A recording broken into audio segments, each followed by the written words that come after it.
What it do, YouTube? So I tried to do a live stream earlier on my motorcycle. Didn't work out too well. So just thought I would knock out a vlog in the car before it starts raining. Yeah, I got to ride the bike a lot lately. Memorial Day was phenomenal weather. But yeah, it's going to rain for a couple days up here in Washington. So bikers prepare. Some of them ride in the rain. In fact, on my last bike I rode a lot in the rain. But on this bike, it's only been in the rain twice, and it's a 1985 model. So I'm leaving it at that.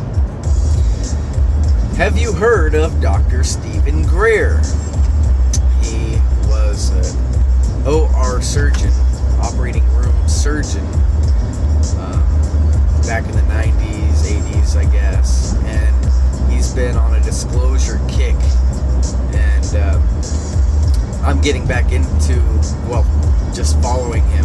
So I followed him before, and now he's releasing even more information.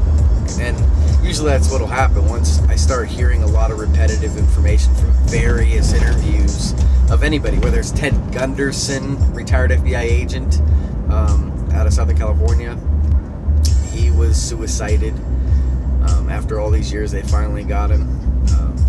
Many thwarted attacks on him, but we know they killed Marilyn Monroe, and that's what Dr. Stephen Greer has revealed unto us, that it is a felony for him to be in possession of this top secret wiretap document summarizing the conversation that Marilyn Monroe had with her publicist, if I'm not mistaken.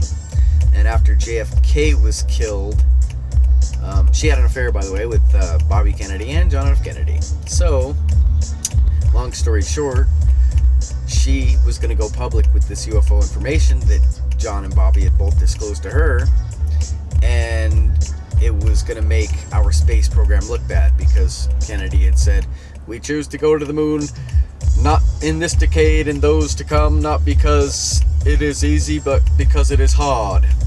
And it isn't that difficult to get to the moon. With the ETV technology that we should be using, that we've had access to for 70 years, we should be using this for daily commuting.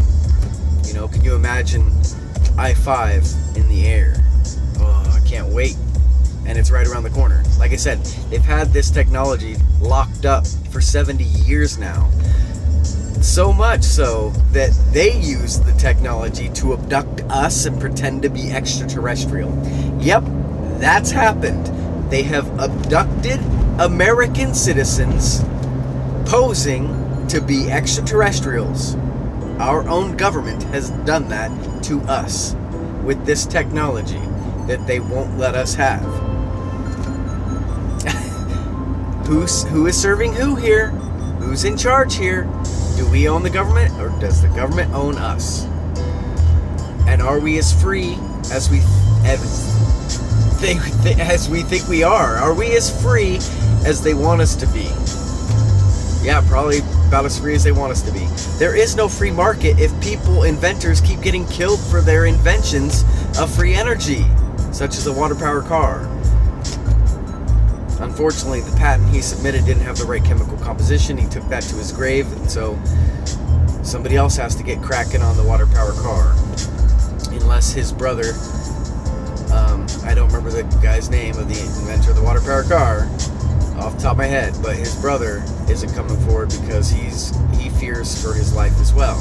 And that's just sad, that when you're such an entrepreneur and such an inventor, willing to sacrifice all your time, effort, blood, sweat, and tears into a technology to come to fruition, and you get killed for your efforts. And that's what's happened, not just happening now, but happened time after time after time. And I'm getting sick and tired of it.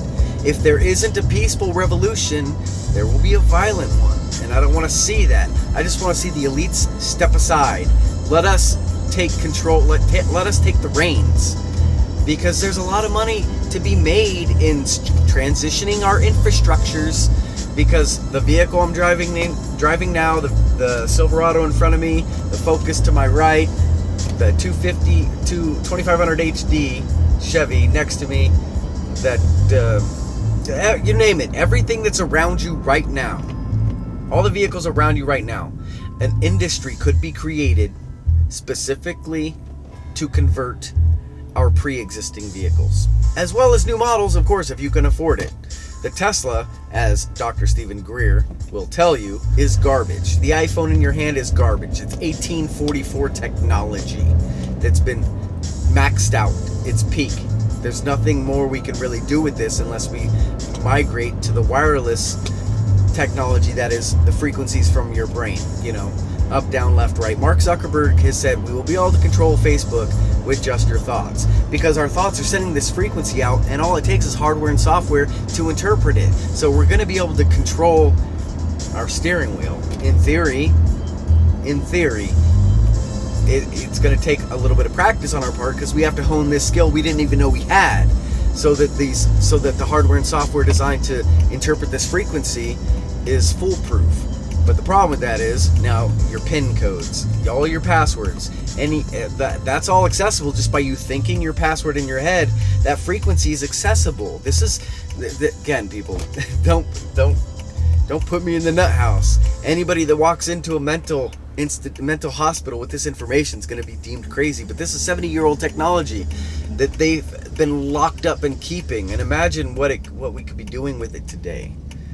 The iPhone's it's a piece of crap garbage device that was made with 1844 technology. It's like a $50 brick to make in China that they sell you for $800, and it's made in China.